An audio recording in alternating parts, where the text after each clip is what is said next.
पुणे शहरातील डेक्कन पोलिसांनी सराईत गुन्हेगाराविरोधात मोठी कारवाई करत गावठी बनावटीचे एक पिस्तूल आणि 2 जिवंत काडतुसे जप्त केली आहे।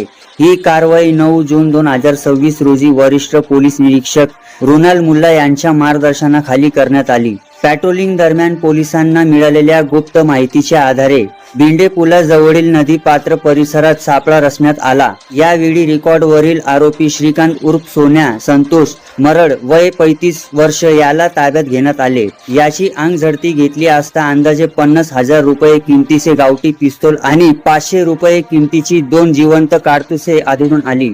या प्रकरणी डेक्कन पोलीस ठाण्यात भारतीय हत्यार अधिनियम तसेच महाराष्ट्र पोलीस अधिनियम अंतर्गत गुन्हा दाखल करण्यात आला असून पुढील तपास पोलीस उपनिरीक्षक अजय भोसले करत आहे। विशेष म्हणजे आरोपी विरुद्ध यापूर्वीही पुणे शहर आणि पिंपरी चिंचवड पोलीस आयुक्तालयाच्या हद्दीत आणखी मारहाण अपहरण यासारख्या गंभीर स्वरूपाचे गुन्हा दाखल आहेत। ही संपूर्ण कारवाई डेक्कन पोलिसांच्या तपास पथकाने वरिष्ठ अधिकाऱ्यांच्या मार्गदर्शनाखाली यशस्वीरित्या पार पाडली। मी शहाबाज शेख, आपण पाहत आहात Maharashtra Marshal Times TV news.